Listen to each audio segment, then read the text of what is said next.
Hey guys, Brian from Zen here. Today we're going to be talking about one of the most important things you can do after downloading Mirth Connect, replacing the internal database. Before we get to the how, let's talk a little about the why. When you first install Mirth Connect, it comes preloaded with a Derby database. Derby comes from the Apache project, the same folks who came up with the Apache web server, Tomcat, OpenOffice, Maven, and lots of other great open source tools.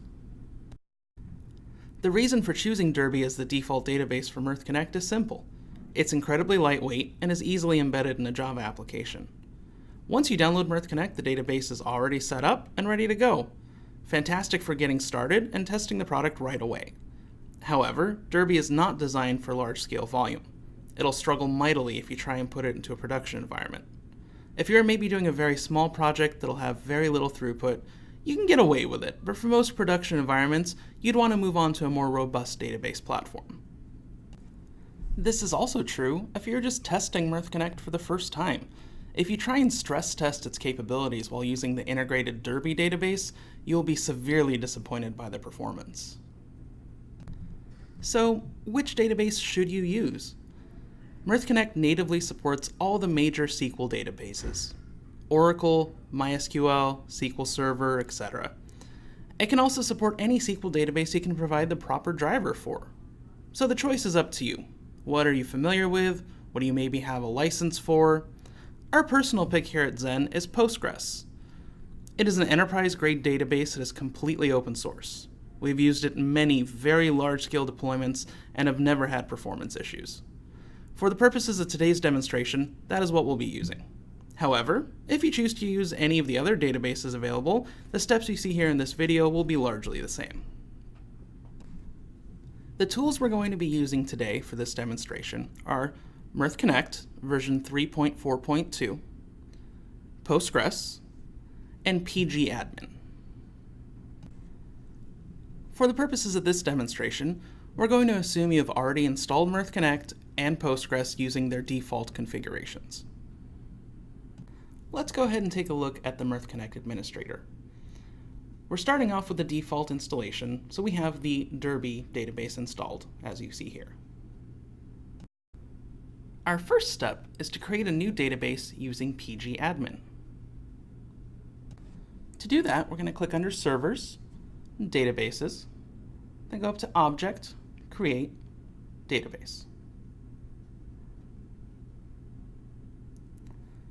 Under the database name, we're going to use the Mirth default of MirthDB, and we'll leave the owner under your standard user, and click Save.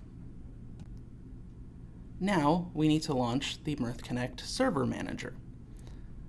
If you're not using Windows, the Server Manager may not be available depending on the version of Mirth Connect you are running. If it's not, you can make the same changes in the mirth.properties file.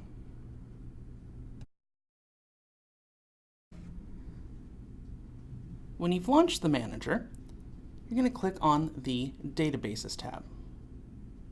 Here you will see the default settings for Derby. Now under Type, we're going to go ahead and select the type of database we're using, which is Postgres. And you'll notice that it then auto-populates the URL string for you.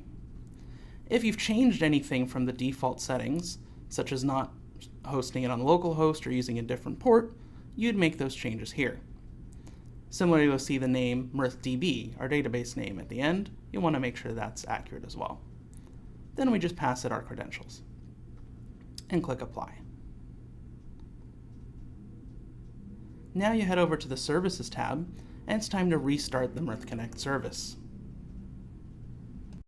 Once the Mirth service has been restarted, we can now relaunch the Mirth Connect administrator. Note, when you do launch the administrator after switching to a new database, essentially everything on the Mirth server will be reset. You would have lost your channels, your user preferences, anything that's normally saved in the database will now essentially be starting from scratch. So do keep that in mind. You'd like to do this right when you install the software. So we'll go ahead and log in with our default username and password. Admin is usually the default. And go ahead and start Mirth Connect once again.